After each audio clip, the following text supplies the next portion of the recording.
যে কোনো শুভ কাজের আগেই বাড়ির আশেপাশে থাকা ঠাকুর মন্দিরের পুজো দিয়েই শুরু হয়। তাই গ্রামের বাড়ি যাওয়ার পরদিনই আমরা আমাদের গ্রামের সিংহবাহিনী মায়ের পুজো দিতে গিয়েছিলাম।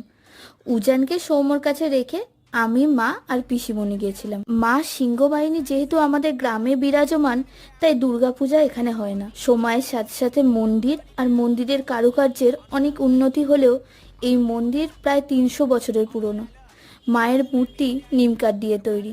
শোনা যায় শুরুর দিকে মন্দিরের পাশেই নাকি একটা নদী ছিল, আর সেখানেই নিমকাঠ ভেসে আসে, আর সেই নিমকাঠেই মায়ের মূর্তি।